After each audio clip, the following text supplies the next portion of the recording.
പ്രിയമുള്ള സുഹൃത്തുക്കളെ, എല്ലാവർക്കും നമസ്കാരം. ഇൻഫോ മീഡിയ വ്ളോഗിൻ്റെ പുതിയൊരു വീഡിയോയിലേക്ക് ഏവർക്കും സ്വാഗതം. ക്ഷേമ പെൻഷൻ വാങ്ങുന്ന ഏവരും ശ്രദ്ധിക്കേണ്ട വളരെ പ്രധാനപ്പെട്ട അറിയിപ്പുകളാണ്. മെയ് മാസമാണ്. അതുകൊണ്ട് തന്നെ എല്ലാ ക്ഷേമ പെൻഷൻ വാങ്ങുന്ന ആളുകളും ഈ ഒരു വീഡിയോ പൂർണ്ണമായും കണ്ടിരിക്കണം. കേരളത്തിൽ ക്ഷേമ പെൻഷൻ വാങ്ങുന്ന ആളുകൾ മാത്രം ഈ ഒരു വീഡിയോ കണ്ടാൽ മതി. കാരണം മാർച്ച് മാസം മുതൽ നമ്മൾ കേൾക്കുന്നതാണ് ക്ഷേമ പെൻഷൻ തുക 3000 രൂപയിലേക്ക്. അപ്പോൾ ഇതുമായി ബന്ധപ്പെട്ടുള്ള വളരെ പ്രധാനപ്പെട്ട അറിയിപ്പുകൾ ഇന്നത്തെ വീഡിയോയിൽ ഉൾപ്പെടുത്തുകയാണ്. ഏവരും വീഡിയോ പൂർണ്ണമായും കാണുക. ചാനൽ ആദ്യമായിട്ട് കാണുന്ന സുഹൃത്തുക്കൾ തീർച്ചയായിട്ടും നമ്മുടെ ചാനലൊന്ന് സബ്സ്ക്രൈബ് ചെയ്ത് വെക്കുക. ഫേസ്ബുക്ക് വഴി ഈ ഒരു വീഡിയോ കാണുന്നവർ തീർച്ചയായിട്ടും നമ്മുടെ ഫേസ്ബുക്ക് പേജ് കൂടി ഫോളോ ചെയ്യുക. നമ്മുടെ സംസ്ഥാനം ഈ വർഷങ്ങളിലേറെയായിട്ട് നടന്നിരിക്കുന്നതിൽ ഏറ്റവും നല്ല ഒരു ഇലക്ഷൻ ഇപ്പോൾ നടന്നിരിക്കുകയാണ്. ഏറ്റവും ശക്തമായ മത്സരം ഉൾക്കൊണ്ട ഒരു ഇലക്ഷനാണ് ഈ കഴിഞ്ഞ തവണ നടന്നത്. ഇതിൻ്റെ റിസൾട്ട് വരാൻ ഇനി വെറും 2 ദിവസം കൂടി മാത്രമേ ഉള്ളൂ. എല്ലാ മുന്നണികളും ശക്തമായിട്ടുള്ള പ്രചരണങ്ങൾ നടത്തുകയും പല മുന്നണികളും ഏറ്റവും കൂടുതൽ പ്രാവശ്യം പറഞ്ഞിരിക്കുന്ന ഒരു കാര്യം ക്ഷേമ പെൻഷൻ എന്നുള്ളതാണ്. എല്ലാ മുന്നണികളും പറഞ്ഞിരിക്കുന്നത് ക്ഷേമ പെൻഷൻ തുക അധികാരത്തിൽ വന്നു കഴിഞ്ഞാൽ ഉടനെ തന്നെ 3000 രൂപയിലേക്ക് ഉയർത്തും. ഇതിൽ LDFൻ്റെ മാത്രമാണ് ഒരു മാറ്റം ഉണ്ടായിരിക്കുന്നത്. 3000 രൂപയിലേക്ക് എത്തിക്കും എന്ന് പറഞ്ഞാലും അത് എത്ര ദിവസം കൊണ്ട് എത്തിക്കുമെന്നുള്ള കാര്യങ്ങൾ ഒന്നും പറഞ്ഞിട്ടില്ല. പക്ഷേ ഇപ്പോൾ വന്നിരിക്കുന്ന എക്സിറ്റ് പോളുകളുടെയൊക്കെ ഫലത്തിൽ എക്സിറ്റ് പോളുകൾ കാണിക്കുന്നത് UDF അധികാരത്തിൽ വരാനുള്ള ഒരു സാഹചര്യമാണ്.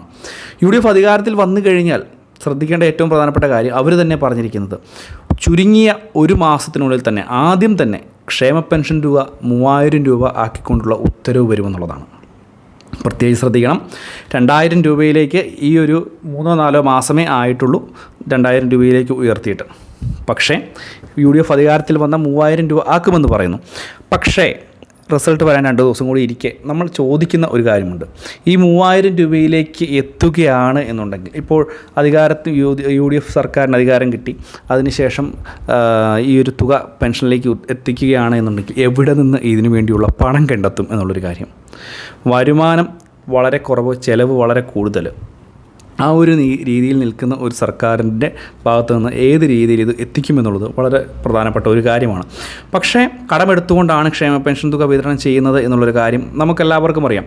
എന്തു തന്നെയായാലും മെയ് മാസം മുതൽ തന്നെ ക്ഷേമ പെൻഷൻ 3000 രൂപയാകെ ആകും എന്നുള്ളതാണ് ഇപ്പോൾ വരുന്ന പല ആളുകളും നമ്മുടെ കമൻറ്റ് ബോക്സിൽ വന്ന് പറയുന്നത്. അത് ഏത് രീതിയിലാണ് എന്നുള്ളത് നമ്മളും സംശയമായിട്ട് ചോദിച്ചപ്പോൾ പലരും നമ്മളോട് പറഞ്ഞത് അധികാരത്തിൽ വന്നു കഴിഞ്ഞാൽ 1 മാസത്തിനുള്ളിൽ തന്നെ 3000 രൂപ ആക്കി തുക വർദ്ധിപ്പിക്കും, അപ്പോൾ നമുക്ക് 3000 രൂപ കിട്ടുകയില്ല എന്നുള്ളൊരു കാര്യമാണ്.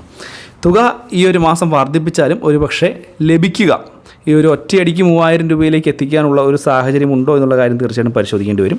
പക്ഷേ വർദ്ധിപ്പിക്കുമ്പോൾ 2-3 തവണകളായിട്ട് വർദ്ധിപ്പിക്കാനുള്ള സാധ്യതയുണ്ട്. 3000 രൂപ വർദ്ധിപ്പിക്കുകയാണ് എന്നുണ്ടെങ്കിൽ അടുത്ത മാസം മുതലൊക്കെ 3000 രൂപയിലേക്ക് എത്താനുള്ള സാധ്യത ഉണ്ട് എന്നുള്ളതല്ലാതെ ഒറ്റയടിക്ക് ഈ തുക വർദ്ധിപ്പിച്ച് 3000 രൂപയിലേക്ക് ഈ ഒരു മാസം തന്നെ ലഭിക്കാനുള്ള സാധ്യതയുമില്ല. നമുക്ക് എന്തുതന്നെയായാലും കാത്തിരുന്ന് കാണേണ്ട ഒരു സാഹചര്യം തന്നെയാണ്. ഇതിനൊക്കെയുള്ള പണം എവിടുന്ന് കണ്ടെത്തും?